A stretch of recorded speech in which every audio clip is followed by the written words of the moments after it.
राहुल गांधी ने मानसून सत्र के दौरान लगातार प्रधानमंत्री नरेंद्र मोदी और अमित शाह उन दोनों पर जम करके हमला किया।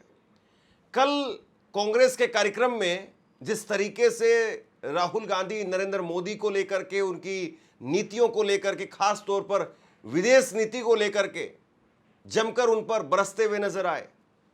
अब ऐसे में कल प्रधानमंत्री नरेंद्र मोदी लाल किले की प्राचीर से क्या कुछ कहेंगे देश के नाम संबोधन में, और दूसरी तरफ कांग्रेस अब इस मूवमेंट को किस तरीके से नीचे लेकर के जाती, क्योंकि एक बड़ी जीत तो कही जा सकती है कि विपक्ष की, कांग्रेस पार्टी की, इंडिया गठबंधन की, कि पहली बार ऐसा लगा कि सरकार को कॉर्नर कर दिया गया है। मोदी जी और अमित शाह पूरे सत्र के दौरान एक बार भी संसद में बोलते हुए नजर नहीं आए। तो अब इसको जमीन पर कैसे उतारा जाएगा और बीजेपी इस पर कैसे क्या कुछ काउंटर कर सकती है, बीजेपी के पास में क्या कुछ है, इसी को समझने की कोशिश करेंगे। हमारे साथ में गुरदीप सप्पल साहब हैं। सर, बहुत बहुत शुक्रिया, आपका स्वागत है। और मैं देख रहा था कि कल राहुल गांधी जी बोले, उससे पहले उसी मंच पर आप भी बोल रहे थे। तो आपको लग रहा है कि जो जिस तरीके से माहौल अभी कांग्रेस ने बनाया है, इसको जमीन पर आप लेकर के जा पाने में कामयाब होंगे? कल प्रधानमंत्री लाल किले की प्राचीर से बोलकर एक तरीके से काउंटर करने की भी कोशिश करेंगे, क्योंकि संसद में तो बोल नहीं पाए। तो अब इसको कैसे आप देख रहे हैं? कांग्रेस आगे इसको कैसे लेकर के जाएगी और मोदी जी के पास में आपको क्या संभावनाएं दिखाई दे रही है? धर्मेंद्र जी, पहले तो ये हमको समझना है कि जो यहाँ पे सुनाई दे रहा था संसद में, वो जमीन की आवाजें थी। जमीन पर ले जाने की जरूरत नहीं, बल्कि जमीन की आवाजों को पहचानने की जरूरत है। अभी पीछे हम उत्तराखंड में थे, उत्तराखंड में दौरा चल रहा था, तो वहाँ एक व्यक्ति आया मेरे पास और उसने बोला, देखिए अभी 2 महीने पहले एक पूरा देश में माहौल था कि अब तो सिर्फ बीजेपी है। तृणमूल कांग्रेस को तहस-नहस कर दिया। आम आदमी पार्टी के सारे एमपी तोड़ दिए राज्यसभा में, 7 एमपी। ठीक है ना? शिवसेना के ऊपर पूरा इन्होंने और अटैक शुरू कर दिया। तो एक माहौल ये था कि अब बंगाल फतह करने के बाद अब केवल देश में एक पार्टी का शासन का वक्त आ रहा है और वो भारतीय जनता पार्टी होगी, बाकी सब पार्टियों के एमपी को तोड़ लेंगे। अब 2 महीने के अंदर हालत ये हो गई कि प्रधानमंत्री और अमित शाह दोनों की हिम्मत नहीं हुई कि वो संसद में आते और बोलते। तो वो व्यक्ति ने बोला कि आप जानते क्या हुआ है? मैंने कहा क्या हुआ? बोले इनको भगवान राम का श्राप लग गया है। ये जो चंदा चोरी की है ना, भगवान राम ने इनको अर्श से फर्श पे लाके छोड़ दिया है। तो वो व्यक्ति तो अपनी व्यथा दर्द कर रहा व्यक्त कर रहा था। पर सच यही है कि जो झूठ की राजनीति इन्होंने की है, जो फरेब की राजनीति इन्होंने इतने साल की है, अब उसकी अचानक से कलई खुल गई। जेन ज़ी ने उसकी कलई खोल दी है और लगातार जो एक चीज़ हुई है, वो बहुत स्पष्ट सामने आ गई है कि अब इनके पास किसी समस्या का कोई हल नहीं बचा। और ऐसे में अब अल्टरनेटिव विज़न की बात राहुल गांधी कर रहे हैं। ऐसे में देश को कहाँ लेके जाना है, इसकी बात कांग्रेस पार्टी करेगी। तो आपको लग रहा है कि अब कांग्रेस को भी एक एनर्जी मिली है, लेकिन कई बार हम पहले भी बात कर चुके हैं इस पर कि रिजल्ट अगर आए, जैसे अगर यूपी में अगर इस चीज को आप लेकर के गए तो वो फिर हवा आंधी में तब्दील हो जाएगी, और अगर रिजल्ट नहीं आए तो फिर हवा बनी है और हवा फिर निकल भी जाएगी। देखिए, कांग्रेस को एनर्जी मिली जैसी बात से मैं लफ्ज़ यूज़ नहीं करता हूँ, क्योंकि जब पूरे देश में निराशा का माहौल था, जब पूरे देश के अंदर ये था कि एजेंसीज़ के दम पे, पैसे के दम पे, नफ़रत के दम पे नरेंद्र मोदी की सरकार और आरएसएस की फ़िलॉसफ़ी ने एक छत्र राज कायम करते हुए नज़र आ रहे थे, तब भी कांग्रेस पार्टी डिगी नहीं, तब भी कांग्रेस पार्टी अपने असूलों पर, जिन असूलों पे संविधान बना है, उस पे संघर्ष करती हुई नज़र आई।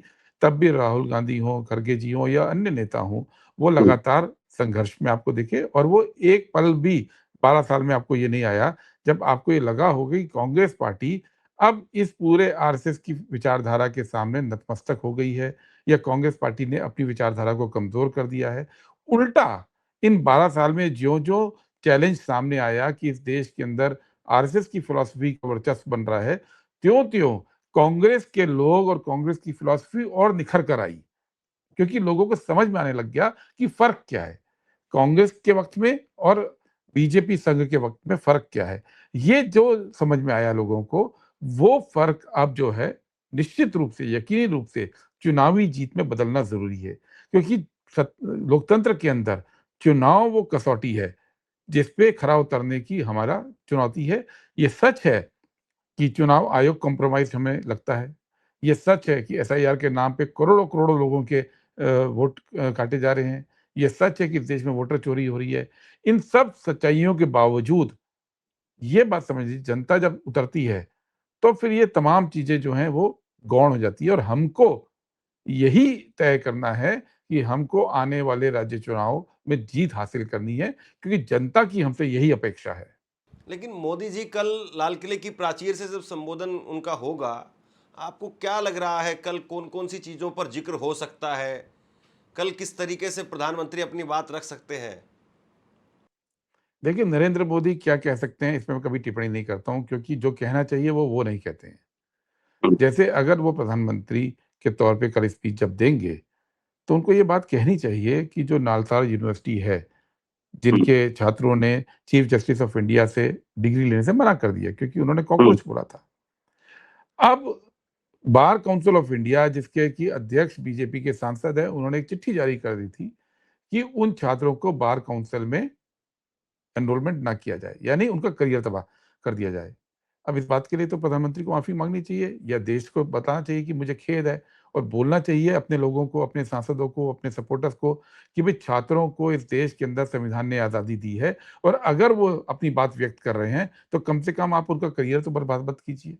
ये बात तो वो बोलेंगे नहीं।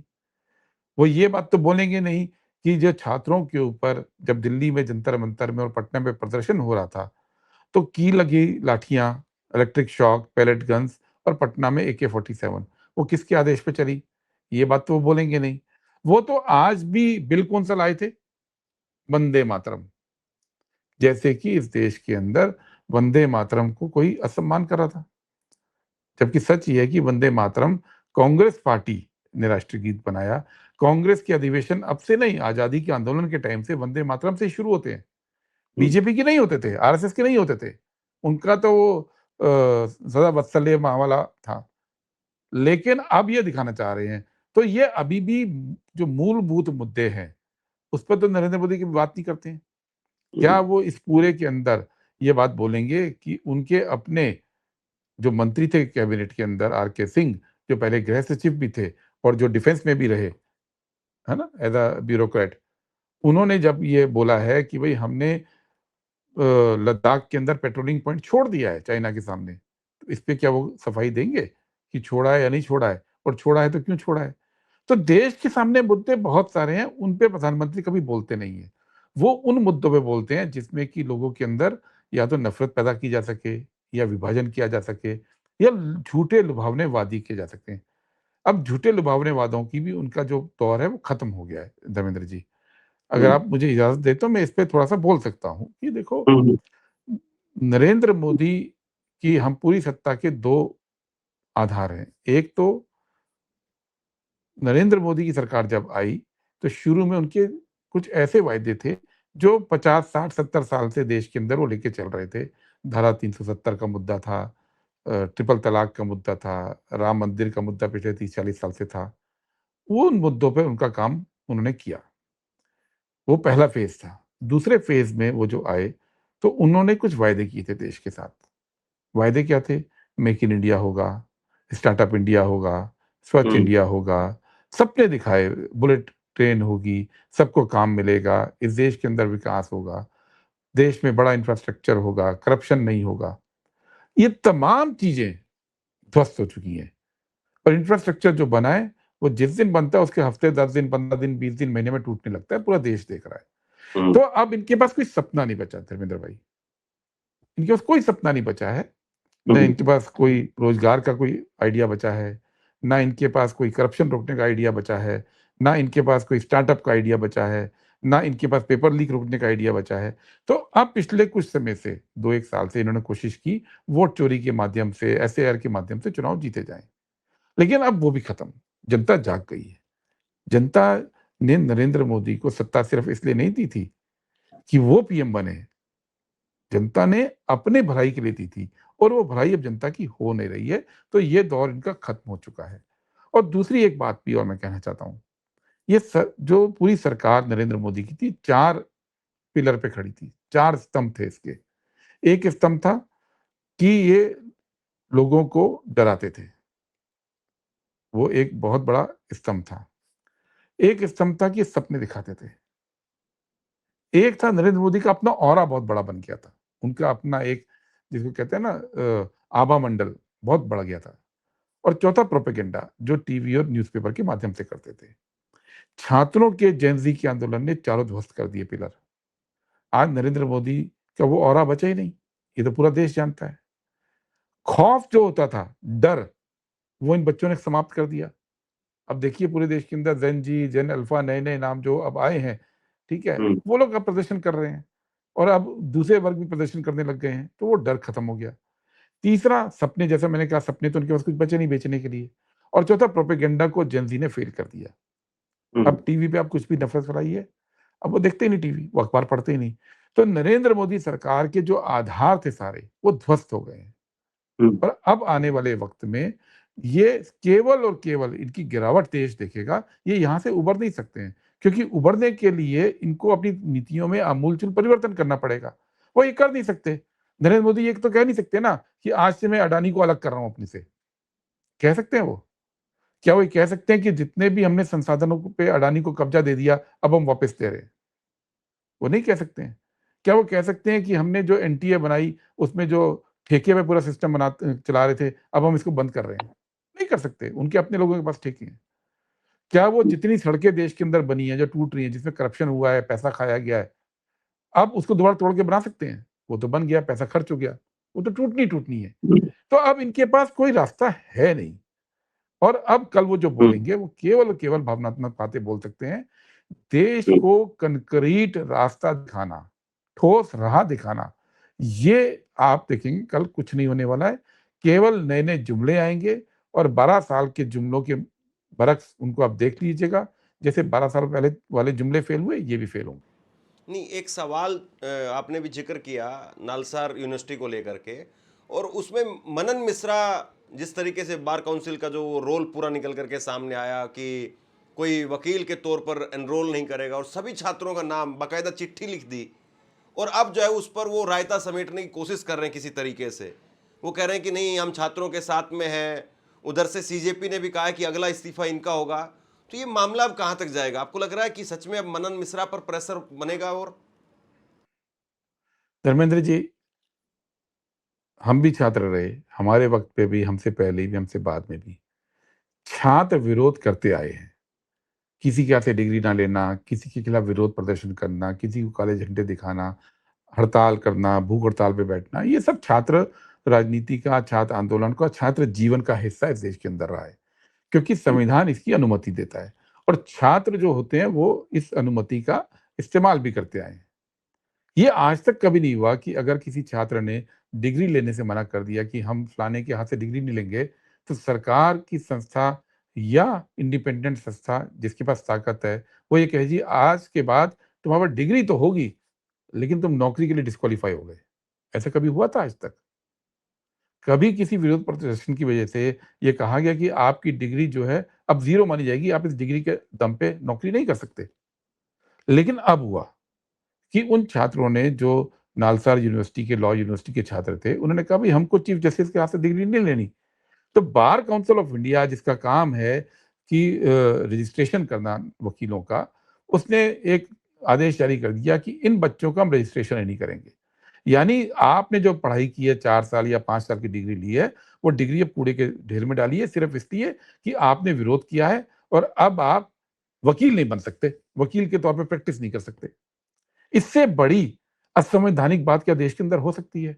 और ये मानना कि बार काउंसिल ऑफ इंडिया के अध्यक्ष, जो भारतीय जनता पार्टी के सांसद भी हैं, वो बिना नरेंद्र मोदी के, अमित शाह की क्लीयरेंस के ये बात कर सकते थे क्या? और अगर उन्होंने की, तो उन पे कार्रवाई करनी चाहिए थी आज, भारतीय जनता पार्टी को या प्रधानमंत्री को।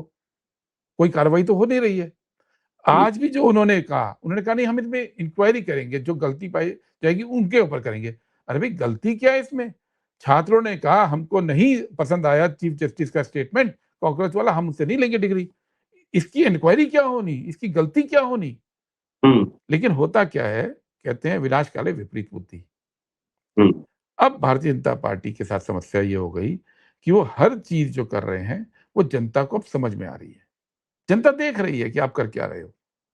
आप केवल इसलिए कि छात्रों ने विरोध किया, उनकी पूरा ज़िंदगी बर्बाद कर दोगे, उनके करियर बर्बाद कर दोगे, उनको वकील बनने लायक छोड़ोगे नहीं, ये इस देश में तो हो नहीं सकता। और अगर होगा, तो यकीन मानिए ये लोग एमपी, सांसद, मंत्री, एमएलए, प्रधानमंत्री, मुख्यमंत्री बनने लायक नहीं रहेंगे। वो छात्र तो फिर भी वकील बन जाएँगे।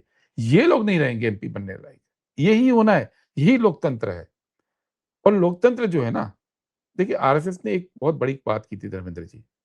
हम्म, आरएसएस की एक बहुत बड़ी सफलता मैं मानता हूँ कि उन्होंने लगातार अफ़वाहें फैला के, रूमर फैला के पिछले 40-50 साल के अंदर एक चीज़ इस देश के अंदर एस्टेब्लिश की कि जो लोकतंत्र होता है ना, ये किसी को एमएलए, किसी को एमपी बनाने के लिए होता है, ये किसी को पीएम, सीएम बनाने के लिए होता है। ये तो राजनीतिक दलों के लिए है और उन्होंने पूरे देश के अंदर ये फैलाया कि राजनीति बुरी चीज़ है, राजनीति नहीं होनी चाहिए। कहते भी है ना, आप इसमें राजनीति क्यों कर रहे हो? लेकिन अब लोगों को समझ में आ रहा है कि लोकतंत्र किसी को एमएलए बनाने के लिए नहीं था।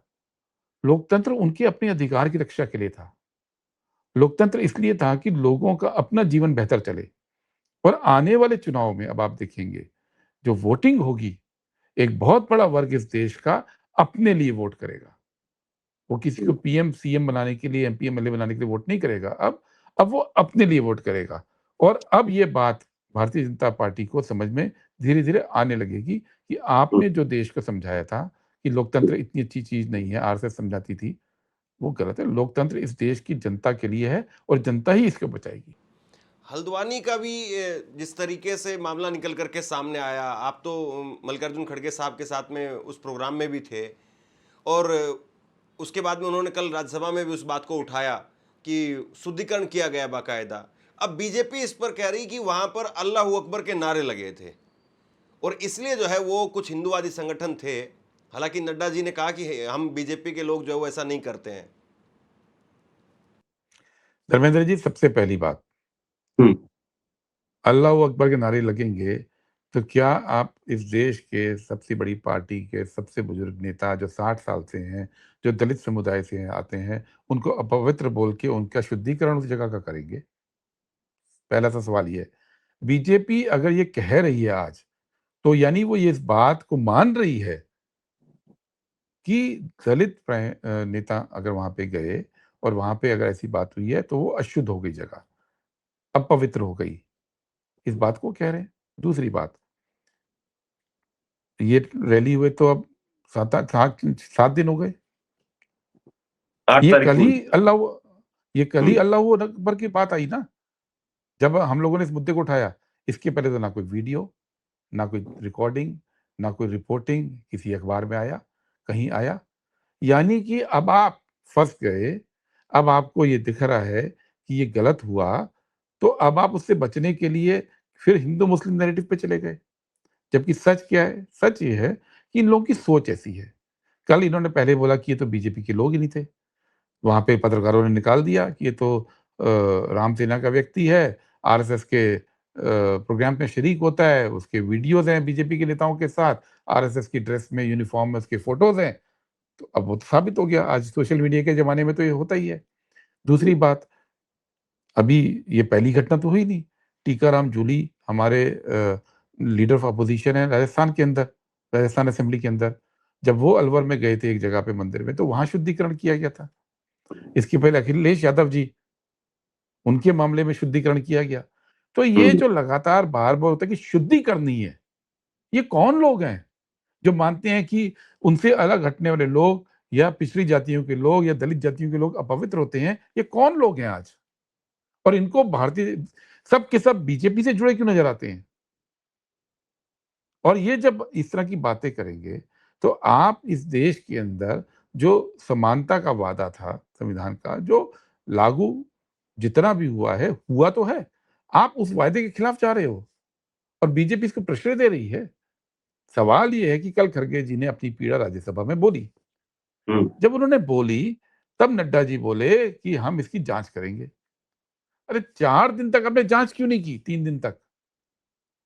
क्यों नहीं भारतीय जनता पार्टी के वहाँ मुख्यमंत्री पुष्कर धामी उन्होंने इसका तुरंत संज्ञान लिया और बोला ये गलत हो रहा है, इसकी जांच करके सजा देनी चाहिए, गिरफ्तारी होनी चाहिए। उन्होंने तो नहीं की जांच। और खरगे जी केवल कांग्रेस के अध्यक्ष नहीं है, वो राज्यसभा में विपक्ष नेता भी हैं। और विपक्ष नेता का सम्मान और संविधान द्वारा दी गई उनकी डिग्निटी सुरक्षित रहे, इसकी जिम्मेदारी अमित शाह की है, गृह मंत्री की है। तो गृह मंत्री के संज्ञान में ये बात आते ही इंक्वायरी क्यों नहीं ऑर्डर हुई? जिस तरह से आज तक जंतर मंतर पे जो अत्याचार हुआ छात्रों पे, उसकी इंक्वायरी नहीं हुई थी, उसी तरह से खरगे जी के आने के बाद उस जगह के शुद्धिकरण की कोई इंक्वायरी नहीं हुई। क्योंकि ये लोग शामिल होते हैं, इनके लोग, तो इंक्वायरी क्या करेंगे? सवाल ये है कि क्या इस देश के अंदर युवा वर्ग छुआछूत चाहता है? क्या इस देश का जेन ज़ी इस बात से सहमत है कि आज भी इस देश में ऐसी परंपरा रहे कि अगर कोई दलित व्यक्ति या कोई पिछड़ा व्यक्ति कहीं पे हो और अगर वो कोई बात कहे, तो उसके हटने के बाद वहाँ पे पवित्र करने की ज़रूरत पड़े? क्या आप इस तरह का देश की कल्पना जेन ज़ी कर रहा है? मेरा सवाल जेन ज़ी से है। बीजेपी, आरएसएस के लोग, वो तो इस फिलॉसफी में यकीन करते हैं धर्मेंद्र भाई। वो तो यकीन करते हैं और उनके लोग बार-बार इस काम को करते हैं। सवाल ये है कि देश की अधिकांश जनता, देश की जेन ज़ी, क्या वो इससे सहमत है? ये जो शर्मनाक काम किया है, इसका हम पूरे देश में विरोध कर रहे हैं आज शाम को। आज पूरे देश में हर जिले के अंदर हमारे लोग बाबा साहब अम्बेडकर या गांधी मूर्ति पे सत्याग्रह करेंगे। इसलिए करेंगे क्योंकि बात केवल खरगे जी का नहीं है। अगर इस देश में वो व्यक्ति जो 60 साल से चुनाव जीतकर अलग-अलग पदों पे आसीन रहे, वो व्यक्ति जो सबसे बड़ी पार्टी के राष्ट्रीय अध्यक्ष हैं, वो व्यक्ति जो नेता प्रतिपक्ष हैं, अगर उनके साथ आप ये कर सकते हो, तो गाँव में बेचारे गरीब आदमी के साथ आप क्या करेंगे? एक बार अगर इसको माफ़ी दे दी गई, फिर तो जो गरीब दलित है, जो गरीब पिछड़ा व्यक्ति है, उसको तो इस तरह से ट्रीट करने का रास्ता खुला हो जाएगा। तो बात गरिमा की है, बात छुआछूत की है और बात बीजेपी के झूठ की है। और इस सबको आप झूठ बोलकर कि वहाँ अल्लाहू अकबर के नारे लगे, आप उसको दबाना चाहते हैं। आपको क्या लगता है, कांग्रेस के लोग बेवकूफ़ हैं कि वो अपनी मीटिंग में अल्लाहू अकबर के नारे लगवाएँगे? आपको क्या लगता है कि मल्लिकार्जुन खड़गे जी के न मीटिंग के अंदर कांग्रेस के लोग जाके अल्लाहू अकबर के नारे लगाएँगे? क्या आप हमारी समझ को आप यूँ मानते हैं? अरे धार्मिक नारे तो बीजेपी के उसमें लगते हैं। कांग्रेस तो केवल और केवल अधिकारों की बात करती है, बराबरी की बात करती है। तो देखिए, मामला और मुद्दे वो लगातार जमीन पर हैं। अभी 2 दिन पहले एक वीडियो भी वायरल हुई थी, उत्तराखंड में मुख्यमंत्री मौजूद थे और वहां पर एक बच्ची ने कहा कि 1.5 लाख रुपए मांगे गए और मेरे पास में नहीं थे, इसीलिए मैं इंटरनेशनल नहीं खेल पाई। वो उत्तराखंड का मामला था। लेकिन इन सारी चीज़ों को, चाहे उत्तराखंड में हो, चाहे यूपी में हो, चाहे बाकी दूसरे राज्यों में हो, कांग्रेस किस तरीके से भुना पाती है, किस तरीके से वहाँ पर इन सारे मुद्दों को लेकर के लोगों को अपने पक्ष में कर पाती है, और कल नरेंद्र मोदी साहब लाल किले पर क्या कुछ बोलते हैं, इंतजार इस बात का है। बहुत बहुत शुक्रिया सर, आप आए। एक बात मैं कहूँगा, आपने जो बोली भ्रष्टाचार वाली बात, अगर आप अनुमति दें तो। देखिए, इस देश के अंदर विकास तो पहले से हो रहा है। बड़ी-बड़ी सड़कें, बड़े-बड़े एयरपोर्ट, बड़े-बड़े डैम, बड़े-बड़े पोर्ट इस देश के अंदर बने हैं। और वो पूरा देश जानता है कि वो कितने मजबूत हैं। आज कोई डैम, कोई सड़क कांग्रेस के टाइम में या पहले के टाइम में जो बनी है, वो दिखती है लोगों को। लेकिन पिछले 10 साल में जो इंफ्रास्ट्रक्चर बना, जो बड़ी-बड़ी सड़कें बन रही हैं, हफ्ते में टूट रही हैं। जो एयरपोर्ट हैं, उनमें पानी भर रहा है। जो नए-नए एयरपोर्ट पूरे देश में बने हैं, उनकी छतें गिर रही हैं। जितने भी फ्लाईओवर बन रहे हैं, उनमें बनने के कुछ दिनों में, कुछ हफ्तों में दरारें आ रही हैं। ये जो पूरा इंफ्रास्ट्रक्चर है, क्या ये नरेंद्र मोदी को दिख नहीं रहा है कि इसमें करप्शन हुआ है? वो जो कहते थे मैं ड्रोन भेज के देखता हूँ कि कहाँ पे करप्शन हो रहा है, तो पूरे देश में अब सैकड़ों केस आ गए पुल गिरने के, सैकड़ों केस आ गए सड़क के गिरने के, सैकड़ों केस आ गए एयरपोर्ट की छतें गिरने के, ठीक है? तो वो नरेंद्र मोदी को दिख क्यों नहीं रहा है? उसपे आज तक कोई इंक्वायरी, कोई इन्वेस्टिगेशन क्यों नहीं हो रही है? उसपे किसी सीएजी का कोई कमेंट क्यों नहीं आ रहा है? कोई ऑडिट क्यों नहीं हो रहा है? उसका कोई संज्ञान क्यों नहीं ले रहा है? और एक चीज़ तो होती है कि आपने भ्रष्टाचार किया धर्मेंद्र भाई। आप देखिए कि ये लाखों करोड़ रुपए का इंफ्रास्ट्रक्चर बना है पूरे देश के अंदर। ये लाखों करोड़ रुपए लगभग तमाम पैसा कर्जे पे लिया है। पूरे देश, और ये जो पैसा है ये देश अगले 30 साल 25 साल में पे करेगा, उतारेगा। यानी आप नरेंद्र मोदी सरकार ने जो इंफ्रास्ट्रक्चर बनाया कर्जा लेके, वो इंफ्रास्ट्रक्चर तो आज टूट रहा है, और उसका जो पूरा कर्ज है वो पूरा भारत आने वाले 20 25 30 साल तक चुकाएगा, और उस कर्ज को चुकाने की वजह से नए इंफ्रास्ट्रक्चर के लिए पैसा भी नहीं बचेगा। और इस पूरे को लेकर एकदम चुप्पी है इस देश के अंदर, एकदम खामोशी है। हमारी आने वाली जनरेशन इस टूटते हुए इंफ्रास्ट्रक्चर जो नरेंद्र मोदी सरकार बना रही है और टूट रहा है, उसको अपनी पूरी जवानी तक पे करेगी, और वो पैसा भारत के लोगों की जेब से जाएगा। उस पूरे पैसे पे बीजेपी के आज अकाउंट बन गए, उनके कार्यकर्ताओं के अकाउंट मोटे हो गए हैं, उनकी प्रॉपर्टीज हो गई है, लेकिन देश गरीब कर गए हैं ये लोग, ये देश गरीब कर गए हैं। और आपको एक एक चीज मैं आखिरी बात बोलूंगा, अभी सब बच्चों की एक डिमांड है ना कि भाई पढ़ाई इतनी महंगी क्यों हो गई। देखिए, आप और हम जहाँ पढ़े हैं वो सस्ती एजुकेशन में पढ़े थे, कम फीसें होती थी। अब मुझे बताया दिल्ली यूनिवर्सिटी की फीस भी जो है वो 5-5 6-6 लाख कुछ नए कोर्सेज की हो गई है। अब लाखों लाख की फीस और मेडिकल में करोड़ों की फीस वो आम बच्चा तो नहीं दे सकता। तो एक मेरे को सवाल सीधा सा पूछना है आपके दर्शकों से, जब देश गरीब था तब हम कैसे सस्ती शिक्षा देते थे? तब कैसे ये पॉसिबल था कि सरकारी स्कूल कॉलेज बन रहे थे, सरकारी अस्पताल बन रहे थे? आज अमीर होने के बाद, विकसित होने के बाद आपके पास पैसा नहीं बच रहा है पढ़ाने के लिए। उसका केवल और केवल एक वजह है, कांग्रेस के टाइम पे जो देश के संसाधन थे, वो सरकार उससे मुनाफा लेके उसको जनहित के कार्य में लगाती थी, और बीजेपी के टाइम पे, मोदी सरकार के टाइम पे वो सारे संसाधन आपने अडानी जैसे पूंजीपतियों को दे दिए। उनका जो वैल्यू है, नेट वैल्यू, वो लाखों लाखों करोड़ में हो गई है। और जो पैसा आपकी सस्ती एजुकेशन में लगना था, आपके स्कूल में, आपके कॉलेज में, आपके हॉस्पिटल में लगना था, वो पैसा आज अडानी और अडानी जैसे कुछ पूंजीपतियों को अमीर कर रहा है। ये नरेंद्र मोदी की सरकार का कुल लेखा-जोखा है 12 साल का। आपका पैसा, देश के संसाधन का पैसा, देश की पब्लिक के लिए नहीं, पूंजीपतियों के लिए लग गया, और इसलिए आज वो दुनिया के सबसे अमीर आदमी बन गए कई सारे लोग। अडानी तो हो ही गया नंबर 2 पे। तो ये बात इस देश के बच्चों को, जेन जी को समझनी होगी। ये पैसा आपका है, चाहे वो करप्शन की मार्फत बीजेपी के लोगों की जेब में जाए, चाहे वो कर्जे की मार्फत आप अगले 2-3 दशक तक पे करें, या संसाधन की मार्फत पूंजीपतियों पे जाए। वो अमीर होंगे, आप गरीब रहोगे। तो बहरहाल अब लोग किस तरीके से रिएक्ट करते हैं, पार्टियां कितना उन तक पहुंचती है, और देश की तस्वीर, तकदीर कितना बदलती है, इंतजार रहेगा। बहुत बहुत शुक्रिया सर, आप आए और बहुत बारीकी से बहुत सारी बातें जो है वो हमारे दर्शकों के सामने रखी। बहुत बहुत शुक्रिया, thank you. Thank you Dharmendra भाई।